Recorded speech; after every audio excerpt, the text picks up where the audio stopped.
નમસ્કાર, આપ જોઈ રહ્યા છો સંદેશ ન્યૂઝ અને ન્યૂઝ ટોપ 20 સાથે હું છું જિજ્ઞાસા। રશિયા અને યુક્રેન વચ્ચેનો યુદ્ધ 10મા દિવસે પણ ચાલુ છે। 2 રાઉન્ડની મંત્રણા બાદ પણ સમસ્યાઓનો ઉકેલ નથી આવી શક્યો। રશિયા યુક્રેનના શહેરોને કબજે કરવાનો સતત પ્રયાસ કરી રહ્યું છે।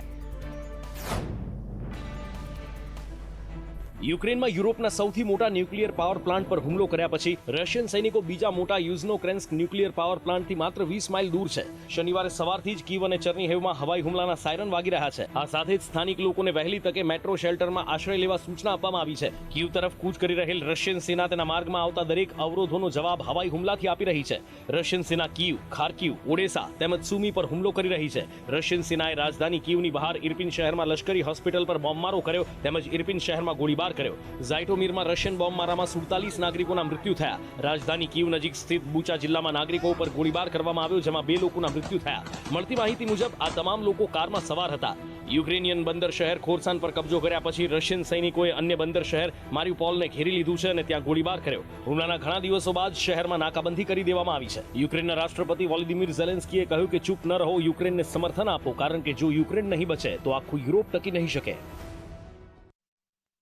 નાટોએ હાથ હથ્થર કરતા આખરે યુક્રેનના રાષ્ટ્રપ્રમુખ ઝેલેન્સ્કીની આંખ ખુલી અને કહ્યું કે હવેથી યુક્રેનમાં જે પણ લોકોના મૃત્યુ થશે તેના માટે નાટો જવાબદાર હશે।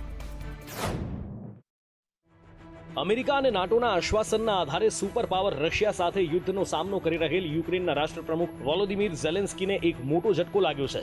નાટોએ જાહેરાત કરી છે કે યુક્રેનમાં નો ફ્લાય ઝોન લાગુ કરવામાં નહીં આવે।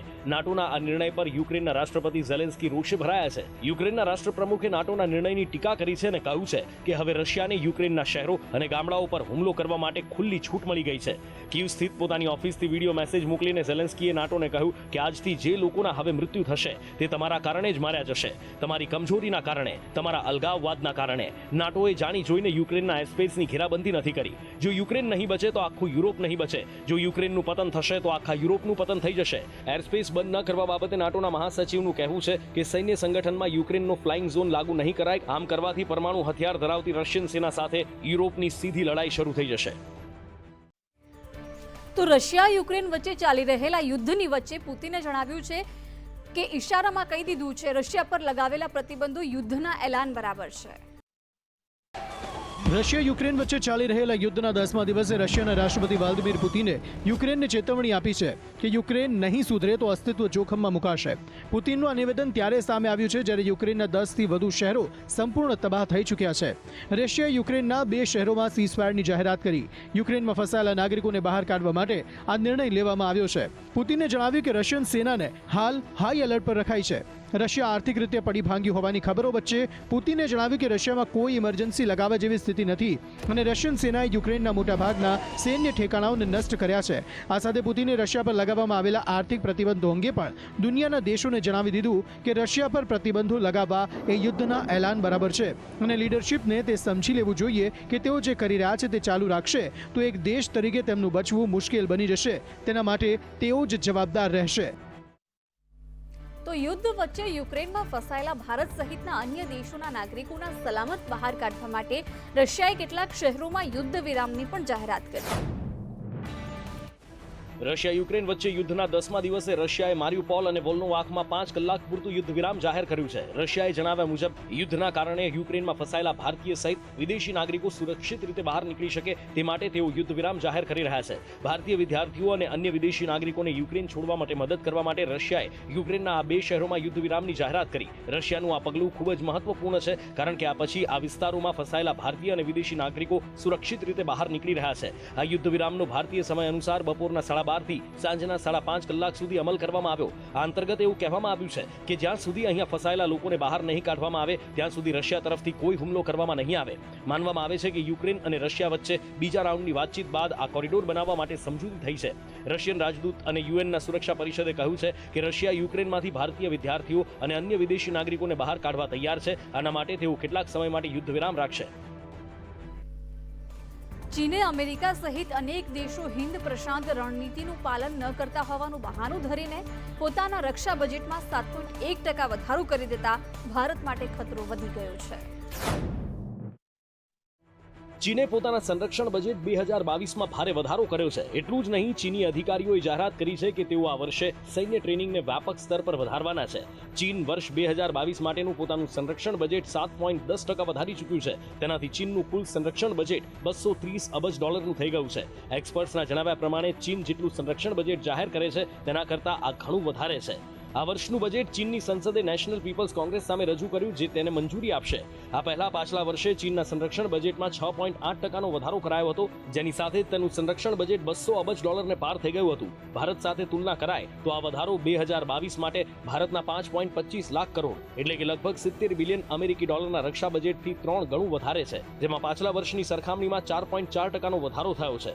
ચીનના સુરક્ષા બજેટમાં વધારા બાદ એવી આશંકા સેવાઈ રહી છે કે તે ભારત માટે ખતરો બની શકે છે. રક્ષા બજેટમાં વધારો કરીને ચીન LAC પર સૈન્ય કર્મીઓની સંખ્યા વધારી શકે છે અને ગેરકાયદેસર ઘૂસણખોરીને અંજામ આપી શકે છે. તો એક તરફ જ્યાં પુતિન પોતાના દેશમાં મીડિયા અને સોશિયલ મીડિયા પ્લેટફોર્મ પર પ્રતિબંધો મૂકી રહ્યા છે, ત્યાં બીજી તરફ એક રશિયન ન્યૂઝ ચેનલના સ્ટાફે યુદ્ધ સામે જોરદાર વિરોધ નોંધાવ્યો છે. રશિયાના રાષ્ટ્રપતિ વ્લાદિમીર પુતિને મીડિયા આઉટલેટ્સ અને સોશિયલ મીડિયા પ્લેટફોર્મ પર કાર્યવાહી તેજ કરી છે. તેઓએ ફેસબુક અને ટ્વિટર તેમજ યુટ્યુબ પર પ્રતિબંધ લગાવી દીધો છે અને એક બિલ પર હસ્તાક્ષર કર્યા છે. હવે આ કાયદા હેઠળ દેશના સશસ્ત્ર દળો વિશે ખોટી માહિતી ફેલાવવા બદલ કોઈપણ વ્યક્તિને 15 વર્ષ સુધીની જેલની સજા થઈ શકે છે. શુક્રવારે સોશિયલ મીડિયા દિગ્ગજો સામેના પગલાથી BBC, US સરકાર દ્વારા ભંડોળ પૂરું પાડવામાં આવેલ વોઇસ ઓફ અમેરિકા અને radio free Europe, radio liberty, German broadcaster Deutsche Welle અને લાત્વિયા આધારિત વેબસાઇટ મોડુઝાને બ્લોક કરી દેવામાં આવી છે. બીજી તરફ રશિયાની અંદર જ યુક્રેન વિરુદ્ધ યુદ્ધની આલોચના થઈ રહી છે. રશિયામાં જ પુતિન વિરુદ્ધ પ્રદર્શન ચાલી રહ્યું છે અને પ્રદર્શનકારીઓને એરેસ્ટ કરવામાં આવી રહ્યા છે. ત્યારે હવે એક રશિયન ટીવી ચેનલના આખા સ્ટાફે આ જંગનો વિરોધ કરતા રાજીનામું આપી દીધું છે. ખાસ વાત એ છે કે આ રાજીનામું ઓન એર ચાલુ શોમાં જ આપવામાં આવ્યું છે. એન્કરે લાઈવ શોમાં નો ટુ વોર કહ્યા બાદ રાજીનામું આપી દીધું તથા આખો સ્ટાફ ન્યૂઝરૂમમાંથી બહાર ચાલી ગયો. આ ઘટના ત્યારે સામે આવી જ્યારે રશિયાઈ અધિકારીઓએ રશિયન ટીવી ચેનલ ટીવી રેન પર યુદ્ધનું કવરેજ બતાવવાથી રોક લગાવી હતી. તો યુક્રેનમાંથી વિદ્યાર્થીઓને પરત લાવવા માટે સરકારનું ઓપરેશન ગંગા યથાવત છે, ત્યારે પ્રધાનમંત્રી પણ પળે પળની અપડેટ મેળવી રહ્યા છે. ઓપરેશન ગંગામાં અત્યાર સુધીમાં હજારો વિદ્યાર્થીઓને યુક્રેનથી ભારત લાવવામાં આવ્યા છે અને હજુ પણ આ ઓપરેશન ચાલુ છે. આ તમામની વચ્ચે હવે ઇન્ડિયન એમ્બેસીએ માહિતી આપી હતી કે પિસોચીનમાં ભારતીય વિદ્યાર્થીઓને લાવવા માટે 3 બસો પણ પહોંચી ગઈ છે. વધુ 2 બસો પણ મોકલવામાં આવશે. સાથે જ વિદેશ મંત્રાલયે કહ્યું કે આયેલા વિદ્યાર્થીઓને સુરક્ષિત સ્થળો પર રહેવાની સલાહ પણ આપવામાં આવી છે. સાથે વિદેશ મંત્રાલયે દાવો પણ કર્યો કે હવે ખાર્કિવમાં એક પણ ભારતીય ફસાયેલો નથી. પિસોચીનમાં તમામનું રેસ્ક્યુ કરાયા બાદ હવે સરકારનું ફોકસ સુમી પર છે. પ્રધાનમંત્રી નરેન્દ્ર મોદીએ યુક્રેન સંકટ પર શનિવારે પણ હાઈ લેવલ બેઠક બોલાવી. છેલ્લા 4 દિવસોમાં પ્રધાનમંત્રીની આ 9મી બેઠક છે. યુક્રેનમાં ફસાયેલા ભારતીયોને લઈને હવે પ્રધાનમંત્રી ખુદ પળે પળની અપડેટ મેળવી રહ્યા છે. તો રશિયા યુક્રેન યુદ્ધને કારણે મોટી સંખ્યામાં વિદેશી કંપનીઓ રશિયા છોડી રહી છે. રશિયામાં તેમના વ્યવસાયની સમીક્ષા અને કારોબાર સમેટવાની તૈયારી કરતી કંપનીઓની સંખ્યા સતત વધી રહી છે. ઘણા દેશો રશિયા પર આકરા પ્રતિબંધોની જાહેરાત કરી રહ્યા છે અને કેટલીય કંપનીઓ રશિયામાં વેપાર રોકી ચૂકી છે. એપલે રશિયામાં તેના આઈફોન, આઈપેડ અને મેક જેવા દરેક હાર્ડવેર પ્રોડક્ટનું વેચાણ રોકી દીધું છે. યુક્રેનના સમર્થનમાં એપલ પહેલેથી જ એપલ પે પર પ્રતિબંધ લગાવી ચૂક્યું છે. મર્સિડીઝ બેન્ઝ ગ્રુપે પણ કમાઝમાં તેના 15% ભાગીદારી વેચવાનો નિર્ણય કર્યો છે. ઇક્વિનોર ઓઇલ કંપનીએ રશિયામાં વેપાર કરવાની ના પાડી દીધી છે. રશિયામાં સૌથી મોટો ડેરી બિઝનેસ ચલાવતી ડેનોને પણ જાહેરાત કરી છે કે તે આ દેશમાં તેનો બિઝનેસ બંધ કરશે. આ સિવાય Disney, Boeing, Coca Cola, General Motors, Volkswagen, Daimler truck, Harley Davidson, Volvo, Porsche, Mastercard, Ikea, Nike અને માઇક્રોસોફ્ટે રશિયામાં પોતાના બિઝનેસ રોકી દીધા છે.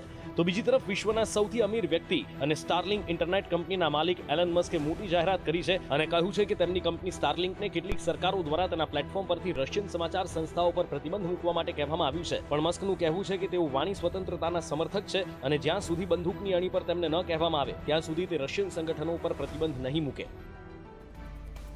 તો યુક્રેનમાં ફસાયેલા અને મેડિકલનો અભ્યાસ છોડીને ભારત પરત ફરનારા વિદ્યાર્થીઓને નેશનલ મેડિકલ કમિશને એક મોટી રાહત આપી છે. યુક્રેનમાં ચાલી રહેલા યુદ્ધમાં માત્ર યુક્રેન જ નહીં પરંતુ ભારતીય વિદ્યાર્થીઓનું ભવિષ્ય પણ ઊંધું થઈ ગયું છે અને આવી સ્થિતિમાં યુક્રેનના મેડિકલનો અભ્યાસ છોડીને ભારત પરત ફરનારા વિદ્યાર્થીઓને નેશનલ મેડિકલ કમિશને મોટી રાહત આપી છે. કમિશને કહ્યું કે જે મેડિકલ વિદ્યાર્થીઓએ તેમની ડિગ્રી પૂર્ણ કરી છે તેમને ભારતમાં ઇન્ટર્નશિપ કરવાની તક મળશે.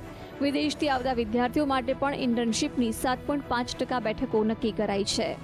નેશનલ મેડિકલ કમિશને જણાવ્યું કે યુક્રેનથી પરત ફરી રહેલા વિદ્યાર્થીઓને તેમની ચૂકી ગયેલી ઇન્ટર્નશિપ પૂર્ણ કરવાની તક આપવામાં આવી રહી છે.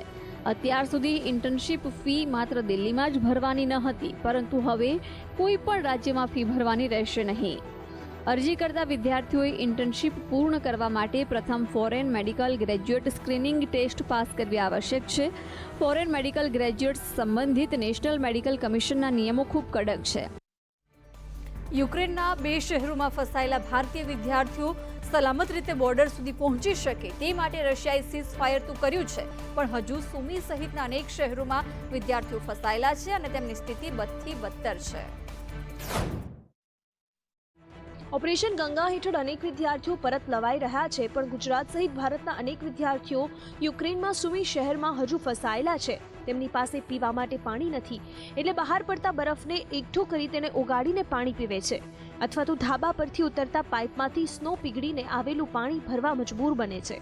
એક બંકરની અંદર જ્યાં કોઈ માનવી રહી ન શકે ત્યાં દિવસો સુધી માત્ર બેઠા બેઠા સમય પસાર કરવા આ વિદ્યાર્થીઓ મજબૂર બન્યા છે. ન પૈસા છે, ન બહાર જઈને ખોરાક લાવી શકે તેવી સ્થિતિ છે. અહીં ગુજરાતના વલસાડ સહિતના શહેરોના વિદ્યાર્થીઓ પણ છે. હવે જ્યારે રશિયાએ સીઝ ફાયર કરીને વિદ્યાર્થીઓને નીકળવાની તક આપી છે, ત્યારે વિદ્યાર્થીઓ ગુહાર લગાવી રહ્યા છે કે તેમને બચાવી લેવાય. कल रात से हमारे पास पानी का सप्लाई नहीं है. यहाँ पे स्नो हो रहा है, बच्चे स्नो को कलेक्ट कर रहे हैं in order to collect water. યુક્રેનમાં ફસાયેલા વિદ્યાર્થીઓની સ્થિતિ જોઈને માતા પિતાનું કાળજું કંપી ગયું છે. એટલે જ રાજકોટમાં જ્યારે ભાજપના પ્રદેશ પ્રમુખ CR પાટીલ આવ્યા તો વાલીઓ સીધા જ એરપોર્ટ પહોંચી ગયા અને તેમના બાળકોને પરત લાવવા ગુહાર લગાવી. તો ઓપરેશન ગંગા હેઠળ યુક્રેનથી વિદ્યાર્થીઓને પરત લાવવાનો પ્રયાસ સતત થઈ રહ્યો છે અને એ જ પ્રયાસના ભાગરૂપે વધુ 137 વિદ્યાર્થીઓ ગુજરાત આવ્યા.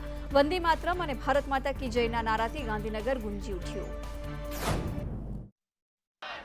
પોતાના દેશની ધરતી પર, પોતાની જન્મભૂમિ પર પગ મૂકવો, હાથમાં રાષ્ટ્રધ્વજ લઈને વંદે માતરમ કહેવું એ કેટલું મહામૂલું છે એનો અહેસાસ આ વિદ્યાર્થીઓને છે.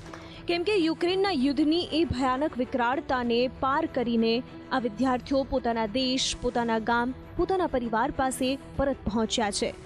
માત્ર 4 માસ પહેલા જ વડોદરાથી યુક્રેન ગયેલો ભાર્ગવ પરત ફર્યો ત્યારે માતા પિતાની આંખો આંસુથી છલકાઈ ગઈ. જામનગરના હિમેશ અને કવન પરત ફર્યા તો પરિવારે આરતી કરીને તેમનું સ્વાગત કર્યું. બનાસકાંઠાનો ધ્રુવિલ પરત ફર્યો. વિદ્યાર્થીઓ પરત તો આવી ગયા, પણ તેમને પોતાની કારકિર્દીની ચિંતા સતાવી રહી છે. ભારત સરકારે યુક્રેનથી આવતા વિદ્યાર્થીઓને રાહત આપવા જાહેરાત કરી છે કે આ વિદ્યાર્થીઓ ભારતમાં ઇન્ટર્નશિપ પૂર્ણ કરી શકશે.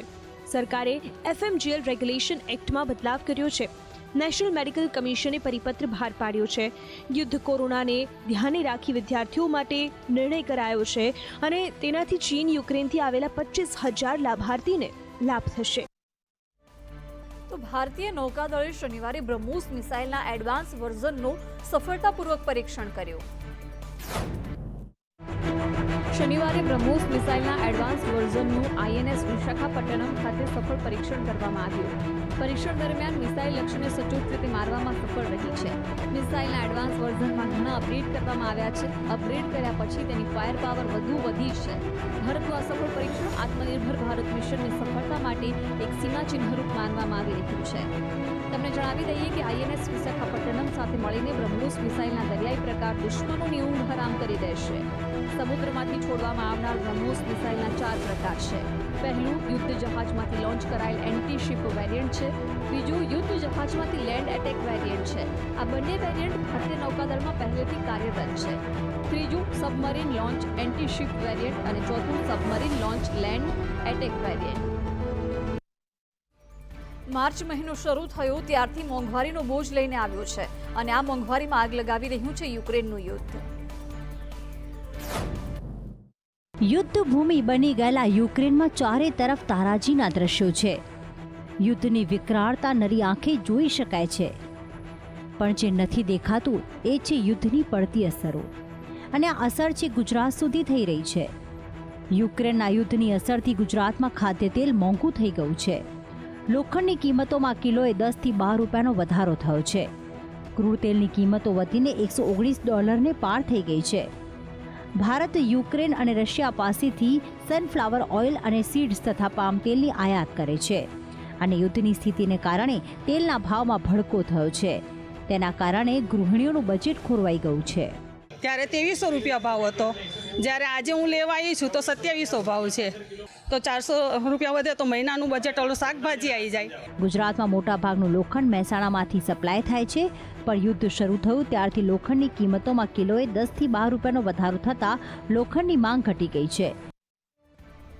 મણિપુરમાં આજે બીજા અને છેલ્લા તબક્કાનું મતદાન યોજાયું, જે દરમિયાન અનેક વિસ્તારોમાં હિંસાની ઘટના પણ સામે આવી. મણિપુરમાં આજે બીજા અને છેલ્લા તબક્કામાં 22 વિધાનસભા બેઠકો ઉપર મતદાન યોજાયું. 6 જિલ્લાની 22 બેઠકો ઉપર કુલ 92 ઉમેદવારોના ભાવિ ઈવીએમમાં સીલ થયા. આ તબક્કામાં અગ્રણી ઉમેદવારોની બેઠકો ઉપર મતદાન થયું, જેવા કે 3 વખતના મુખ્યપ્રધાન ઓ ઇબોબી સિંહ અને ભૂતપૂર્વ નાયબ મુખ્યપ્રધાન ગાય ખાંગમ ગંગમાઈ. આ બંને કોંગ્રેસના ઉમેદવાર છે. જો કે મતદાન સમયે અનેક જગ્યાએ હિંસાની ઘટનાઓ સામે આવી, જેમાં ગોળી વાગવાથી એકનું મોત પણ થયું. મૃતક ભાજપનો કાર્યકર હતો અને તેને કોંગ્રેસના કાર્યકર્તાએ ગોળી મારી હતી. તો બીજી બાજુ ભાજપના સસ્પેન્ડેડ નેતાના ઘરની સામે પણ ક્રૂડ બોમ્બ વિસ્ફોટ થયો. પંચે ચૂંટણીના આ તબક્કામાં સુરક્ષાની વિસ્તૃત વ્યવસ્થા માટે 20,000 જવાનોને તૈનાત કર્યા હતા. મતદાન પૂરું થયું છે. તમામ પક્ષના ઉમેદવારોની વાત કરીએ તો ભાજપે 22, કોંગ્રેસે 18, એનપીપીના 11, નાગા પીપલ ફ્રન્ટના 10 ઉમેદવારો મેદાનમાં હતા. દરેક રાજકીય પક્ષ તરફથી જીતના મોટા દાવા થઈ રહ્યા છે, અને હવે 10 માર્ચે પરિણામ જાહેર થશે. તો પીએમ મોદીએ આજે પોતાના મતક્ષેત્ર વારાણસીમાં જનસભાને સંબોધી વિપક્ષ પર પ્રહાર કર્યા. યુપી ચૂંટણીના અંતિમ તબક્કામાં વડાપ્રધાન નરેન્દ્ર મોદીએ શનિવારે તેમના સંસદીય ક્ષેત્ર વારાણસીમાં તેમની છેલ્લી જાહેર સભાને સંબોધી. જાહેર સભામાં વડાપ્રધાન નરેન્દ્ર મોદીએ કહ્યું કે વિપક્ષ યુક્રેન મુદ્દે રાજનીતિ કરે છે. સેવાપુરી વિધાનસભા ક્ષેત્રના ખજૂરીમાં આયોજિત જાહેર સભામાં વડાપ્રધાન મોદીએ દેવાધિદેવને પ્રણામ કરીને ભાષણની શરૂઆત કરી હતી. भारत की सेना, भारत के लोग अगर संकट से लड़ते हैं तो ये उस संकट को और गंभीर बनाने के लिए उसमें जो भी परेशानियां पैदा कर सकते हैं पूरी ताकत से करते रहते हैं. ये हमने कोरोना के दौरान भी देखा और आज यूक्रेन संकट के दौरान भी हम यही अनुभव कर रहे हैं. પીએમ મોદીએ કહ્યું કે આ ચૂંટણીમાં મારી આ છેલ્લી મુલાકાત છે. ઉત્તર પ્રદેશે કદાચ દાયકાઓમાં આવી ચૂંટણી નહીં જોઈ હોય. આ એવી ચૂંટણી છે જ્યારે સરકાર તેના કામ પર, તેની પ્રામાણિક છબી પર, ભેદભાવ અને પક્ષપાત વગરના વિકાસ અને સુધારેલી કાયદો અને વ્યવસ્થાના બળ પર લોકોના આશીર્વાદ માંગતી હોય. ઉત્તર પ્રદેશમાં 7મા તબક્કાના મતદાન પહેલા તમામ રાજકીય નેતાઓનો યુપીમાં જમાવડો જોવા મળ્યો. વડાપ્રધાને વારાણસીમાં સભા સંબોધી તો સાથે સાથે કોંગ્રેસના રાહુલ પ્રિયંકા અને સમાજવાદીના અખિલેશ યાદવથી લઈને બસપા સુપ્રીમો માયાવતીએ પણ છેલ્લી ઘડીનો પ્રચાર કર્યો. તો કેન્દ્રીય ગૃહપ્રધાન અમિત શાહ અને ભાજપના રાષ્ટ્રીય અધ્યક્ષ જેપી નડ્ડાએ શનિવારે દિલ્હીમાં બીજેપી હેડક્વાર્ટર ખાતે સંયુક્ત પ્રેસ યોજી હતી. આ દરમિયાન અમિત શાહે કહ્યું હતું કે અમે 4 રાજ્યો ગોવા, ઉત્તરાખંડ, મણિપુર, ઉત્તર પ્રદેશમાં સરકાર બનાવવા જઈ રહ્યા છીએ. અમે પંજાબમાં અમારી સ્થિતિમાં ઘણો સુધારો કરીશું. તેમણે કહ્યું કે અમે પહેલીવાર પંજાબમાં ગઠબંધનની સૌથી મોટી પાર્ટી તરીકે ચૂંટણી લડ્યા છીએ. તેમણે કહ્યું કે બૂથ લેવલથી લઈને વડાપ્રધાન અને આપણા રાષ્ટ્રીય અધ્યક્ષ સુધીના તમામ કાર્યકર્તાઓ એક જ દિશામાં એક લય અને ઝડપ સાથે વિવિધ માધ્યમો દ્વારા જનસંપર્ક કરે છે. લગભગ 7.5 વર્ષથી દેશમાં નરેન્દ્ર મોદીના નેતૃત્વમાં ભાજપની પૂર્ણ બહુમતીની સરકાર ચાલી રહી છે. તમને જણાવી દઈએ કે 5 રાજ્યોમાંથી 4 રાજ્યોમાં મતદાન થયું છે. ઉત્તર પ્રદેશમાં હજુ અંતિમ તબક્કાનું મતદાન બાકી છે. યુપીમાં 7મા અને છેલ્લા તબક્કાનું મતદાન 7 માર્ચે થશે. પરિણામ 10 માર્ચે આવશે. તો રાજકોટ ભાજપમાં સામે આવી રહેલા આંતરિક જૂથવાદનો લાભ લેવા કોંગ્રેસ મેદાને હોય તેમ ઇન્દ્રનીલ રાજ્યગુરુએ આરોપ મૂક્યા અને જૂથવાદ નથી તે સાબિત કરવા ફરી એકવાર ધારાસભ્ય ગોવિંદ પટેલ મેદાને આવ્યા. રાજકોટમાં રૂપાણી સરકારના સમયમાં પોલીસ કમિશનર રહેલા મનોજ અગ્રવાલ અને ક્રાઇમ બ્રાન્ચના પીઆઈ સહિતના લોકો સામે ભ્રષ્ટાચાર બદલ પગલાં લેવાયા, અને તે પણ ભાજપના જ ધારાસભ્ય ગોવિંદ પટેલની ફરિયાદના આધારે. બસ આ એક મુદ્દો રાજકોટના રાજકારણમાં ગરમાવો લઈ આવ્યો. કોંગ્રેસે રાજકોટ ભાજપમાં જૂથવાદને વટાવવાનો પ્રયત્ન કર્યો. વિજય રૂપાણી અને ગોવિંદ પટેલ તરફ ઇશારો કરતા તેમણે રૂપાણી સરકારનો હિસાબ તેમના જ પક્ષના લોકો લઈ રહ્યા છે, ત્યારે આંતરિક જૂથવાદ નથી એવું સાબિત કરવા ધારાસભ્ય ગોવિંદ પટેલ મેદાને આવ્યા. તેમણે એક પત્ર લખ્યો અને ત્યારબાદ પત્રકાર પરિષદ કરીને કહ્યું કે પોલીસ કમિશનર પર થયેલી કાર્યવાહીને કોંગ્રેસ હાથો બનાવવાનો પ્રયત્ન ન કરે. ઉલ્લેખનીય છે કે સીએમ પદે ભૂપેન્દ્ર પટેલ આવ્યા બાદ રાજકોટ ભાજપમાં ધારાસભ્ય ગોવિંદ પટેલ અને સાંસદ રામ મોકરિયાનું વજન વધ્યું હોવાની અને વિજય રૂપાણી તેમજ તેમના નિકટના લોકો સાઇડલાઇન થયા હોવાની ચર્ચાઓ વારંવાર સામે આવી છે. ત્યારે કોંગ્રેસ ચૂંટણી પહેલા આ જૂથવાદની આગ પર રોટલા શેકવા મેદાને ઉતરી છે. સરકારી ભરતી અને કૌભાંડ એકબીજાના પર્યાય બની ગયા છે. રવિવારે યોજાનારી પીએસઆઈ અને એએસઆઈની ભરતી માટેની લેખિત પરીક્ષા થવાની છે, પણ પરીક્ષા આપ્યા વગર જ પાસ કરાવી દેવાની લાલચ આપીને ઉમેદવારો પાસેથી રૂપિયા ઉઘરાવી લેવાનું કૌભાંડ સામે આવ્યું.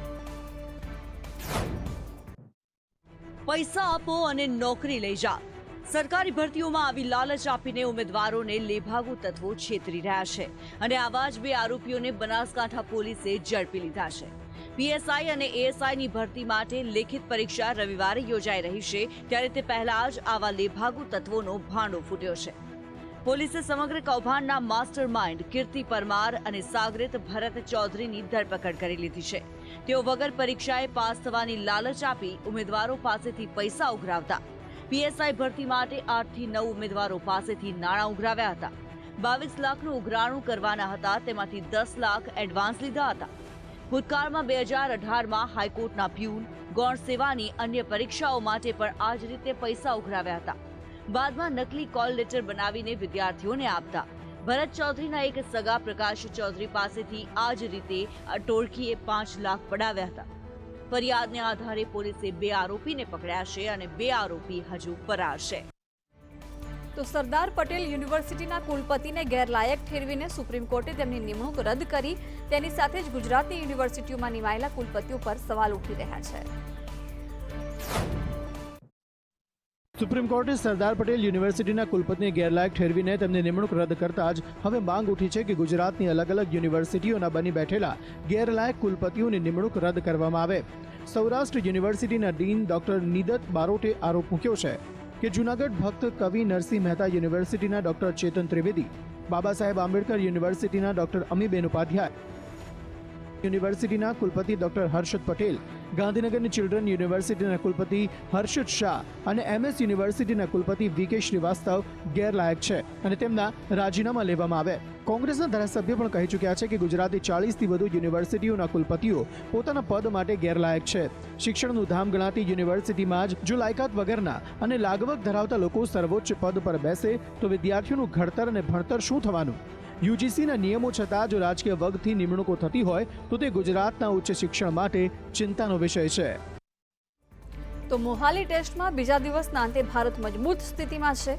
ભારતે 574 રને દાવ ડિક્લેર કર્યા બાદ શ્રીલંકાનો સ્કોર 4 વિકેટે 108 રન છે. મોહાલી ટેસ્ટમાં ભારતે પહેલી ઇનિંગમાં 8 વિકેટ ગુમાવી 574 રનના સ્કોર પર દાવ ડિક્લેર કર્યો હતો. તેના બીજા દિવસના અંત સુધીમાં શ્રીલંકાનો સ્કોર 4 વિકેટ ગુમાવી 108 રહ્યો. શ્રીલંકાને ફોલો ઓનથી બચવા માટે હજુ પણ 267 રનની જરૂર છે. રવિચંદ્રન અશ્વિન અને રવિન્દ્ર જાડેજાએ 2 વિકેટ ઝડપી લીધી છે. દિમુથ કરુણારત્ને 28 run, Lahori થીરીમેને 17 run, Angelo Matthews 22 રને અને ધનંજય ડી સિલ્વા 1 રન બનાવી આઉટ થયા છે.